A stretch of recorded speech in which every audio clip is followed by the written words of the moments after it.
మన తిరుమల వైభవం యూట్యూబ్ ఛానల్కు స్వాగతం. ఈరోజు మరో వీడియోతో మీ ముందుకొచ్చేశాం. ఎన్నో ఆసక్తికర అంశాలతో మీ ముందుకొస్తున్న మన తిరుమల వైభవం ఛానల్ తప్పక సబ్స్క్రైబ్ చేయండి. ఇక వీడియోలోకి వెళ్ళిపోదాం. నవరాత్రులంటే మనందరికీ తెలుసు, కాని మనం ఘనంగా జరుపుకునే ఆ పండుగ వెనుక అసలైన ఇంకా పురాతనమైన మరో నవరాత్రులు దాగి ఉన్నాయని ఎప్పుడైనా ఆలోచించారా? అవును, ఈరోజు మనం వసంతకాలంలో దాగి ఉన్న ఆ రహస్యాన్ని, దాని వెనుక ఉన్న కథను తెలుసుకుందాం. సరే, నవరాత్రులు అనగానే మనలో చాలామందికి ఏం గుర్తొస్తుంది? ఖచ్చితంగా శరత్కాలంలో జరిగే ఆ ఉత్సవమే కదా. ఆ సందడి, ఆ పాటలు, ఆ వేడుకలు అన్నీ వెంటనే మన కళ్ల ముందు కదులుతాయి. అవును, దుర్గాపూజ కోసం ఏర్పాటు చేసే ఆ పెద్ద పెద్ద పండాలు, గుజరాత్లో అయితే రాత్రంతా ఆడే ఆ గర్భానృత్యాలు, ఇంకా రామ్లీలా ప్రదర్శనాలు, ఇలా ఎంత వైభవంగా అందరూ కలిసి జరుపుకునే ఆ శరద్ నవరాత్రులే మనందరికీ బాగా తెలుసు. కానీ అసలు విషయం ఏంటంటే, పురాణాల ప్రకారం మొట్టమొదటి, ఇంకా చెప్పాలంటే అసలైన దేవి ఆరాధన జరిగింది శరత్కాలంలో కాదట, వసంతకాలంలో. మరి ఈ సంప్రదాయం ఎలా మొదలైంది, ఎందుకు మొదలైంది, అది తెలుసుకోవాలంటే మనం ఒక పాత కథలోకి వెళ్ళాలి. ఈ కథ మనకు మార్కండేయ పురాణంలో కనిపిస్తుంది. ఇది తమ సర్వస్వం కోల్పోయి ఏం చేయాలో తెలియని నిస్సహాయ స్థితిలో ఉన్న ఇద్దరు వ్యక్తుల గురించి. మన కథ సురథుడు అనే రాజుతో మొదలవుతుంది. పాపం, ఆయన తన రాజ్యాన్ని కోల్పోయాడు. అంతేకాదు, తను నమ్మిన స్వంత మంత్రులే అతన్ని మోసం చేయడంతో తీవ్రమైన దుఃఖంలో అడవుల పాలయ్యాడు. అలా అడవిలో తిరుగుతుండగా అతనికి సమాధి అనే ఒక వ్యాపారి కలిశాడు. విచిత్రమేంటంటే, అతని పరిస్థితి కూడా దాదాపు సురథుడిలాగే ఉంది. తన కుటుంబ సభ్యుల దురాశ వల్ల అతన్ని కూడా ఇంటినుంచి వెళ్లగొట్టారు. సో ఇప్పుడు ఇద్దరూ అన్నీ కోల్పోయి తీవ్రమైన బాధలో ఉన్నారు. ఇలా ఇద్దరూ అయోమయంలో ఉండిపోయారు. అన్నీ పోయినా మనసు ఎందుకింకా వాటి గురించి ఆలోచిస్తోంది? ఈ బాధకు కారణమేంటి? ఈ ప్రశ్నలకు సమాధానం దొరకక వాళ్ళిద్దరూ కలిసి మేధా అనే మహర్షి దగ్గరికి వెళ్లారు. అప్పుడు మేధా మహర్షి వాళ్లకి అసలు విషయం చెప్పారు. మనం చూసే ఈ బంధాలు, ఈ మోహం, ఇదంతా మహామాయ యొక్క ప్రభావం. అంటే ఆ జగన్నాథ యొక్క ఒక ఆట లాంటిది. ఆమె ఈ ప్రపంచాలకి, మన అనుబంధాలకి కారణమని వివరించారు. మరి ఆ మాయ నుండి బయటపడాలంటే, కోల్పోయినవన్నీ తిరిగి పొందాలంటే ఏం చెయ్యాలి?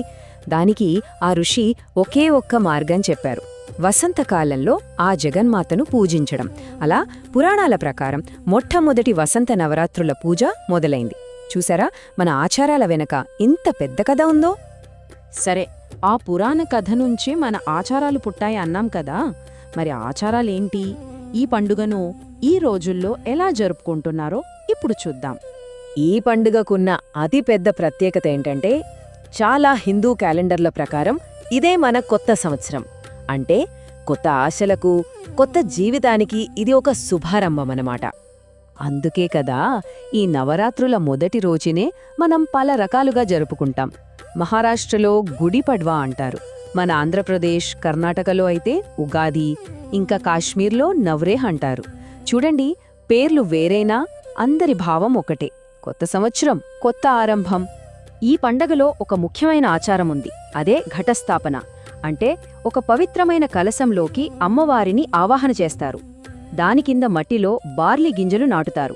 ఈ 9 రోజుల్లో ఆ గింజలు ఎంత బాగా మొలకెత్తితే రాబోయే సంవత్సరమంతా అంత శ్రేయస్సుగా, పచ్చగా ఉంటుందని నమ్మకం. అయితే ఈ పండుగ కేవలం పూజలు, నమ్మకాలకు మాత్రమే పరిమితం కాదు. దీని వెనుక మన పెద్దలు గమనించిన ఒక సైంటిఫిక్, ఇంకా చెప్పాలంటే ఎన్విరాన్మెంటల్ సీక్రెట్ కూడా ఉంది. మన పెద్దలు దీన్ని ఋతుసంధి అని పిలిచేవారు. అంటే సింపుల్గా చెప్పాలంటే 2 సీజన్స్ కలిసే టైం. అంటే చలికాలం ముగిసి వేసవి మొదలయ్యే ఆ ట్రాన్సిషన్ పీరియడ్ అన్నమాట.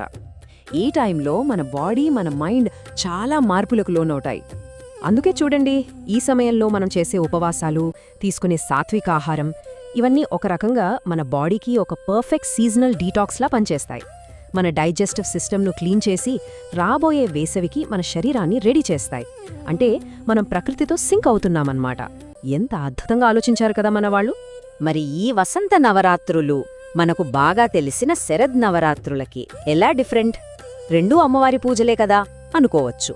కానీ వాటి వెనకున్న అసలు భావనలో చాలా పెద్ద తేడా ఉంది. చూడండి, వసంత నవరాత్రులు ముఖ్యంగా కొత్త సృష్టి, మనల్ని మనం రిఫ్రెష్ చేసుకోవటం, మనలోని చెడును శుభ్రపరుచుకోవటం మీద ఫోకస్ చేస్తాయి. అదే శరన్నవరాత్రులైతే చెడు మీద మంచి గెలిచిన విజయాన్ని అందరూ కలిసి చేసుకునే పెద్ద వేడుకలని సెలబ్రేట్ చేస్తాయి. సింపుల్గా చెప్పాలంటే, ఒకటి మన అంతరంగ ప్రయాణమైతే ఇంకొకటి బయట ప్రపంచంతో కలిసి చేసుకునే పండుగ. ఈ తేడా మనకు క్లైమాక్స్లో ఇంకా బాగా అర్థమవుతుంది. వసంత నవరాత్రుల 9వ రోజు ఏంటి?